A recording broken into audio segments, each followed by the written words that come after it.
Epilepsy, a neurological condition that occurs when an abnormal surge in the brain's electrical activity causes seizures to develop. These can range from uncontrolled wrenching movements to momentary loss of awareness or consciousness. Over the last 50 years, we've seen tremendous strides in the treatment of epilepsy.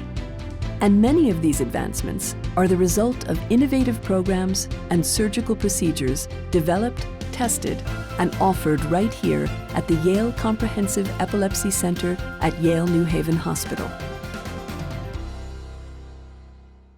When the Epilepsy Center started here at Yale and Yale New Haven Hospital, the state of diagnosis and treatment of epilepsy were fairly primitive compared to current standards.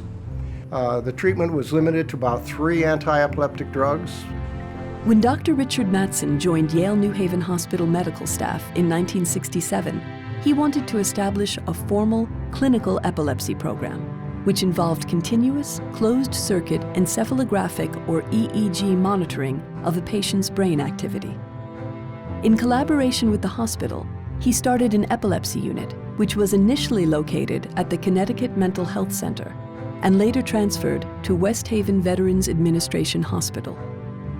At about that same time, videotape as a recording device had been introduced, and Dr. Mattson thought that this new medium of a video camera combined with EEG recording would be an ideal method for monitoring and recording epilepsy patients over a long period of time.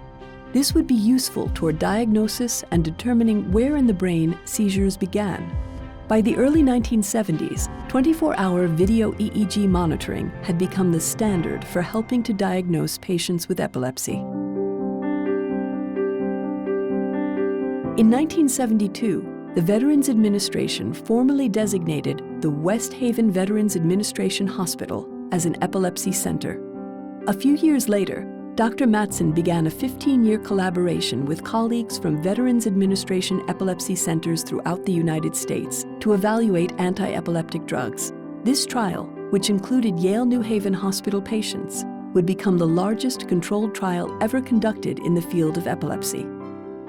However, by the mid-1970s, a new surgical procedure to diagnose and treat epilepsy was on the horizon. The epilepsy surgery program began in 1976, and it was based upon the audiovisual monitoring capabilities that Dick Mattson had put into place, and was based on the fact that we had a large volume from his clinical trials of patients who still had epilepsy despite the most effective drugs.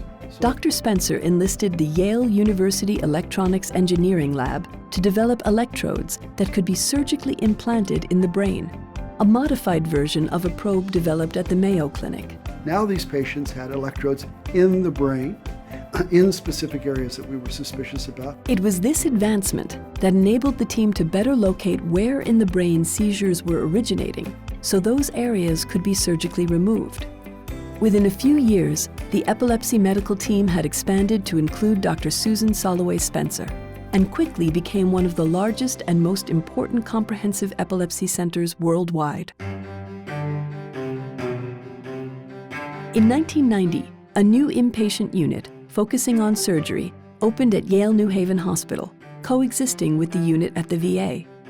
And the Epilepsy Center's ongoing leadership in clinical trials resulted in new therapies and major technical advances, keeping the center at the forefront of diagnosis and treatment.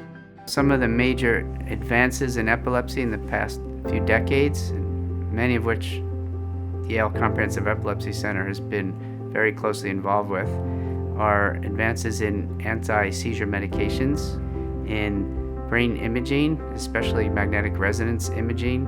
The other big advantage that have come really in the past 5 to 10 years includes implanted brain stimulators.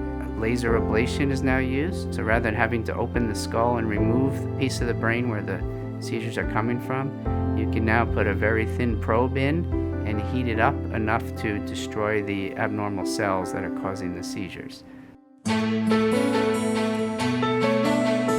Today, the Yale Comprehensive Epilepsy Center's Level 4 rating is the highest rating given by the National Association of Epilepsy Centers.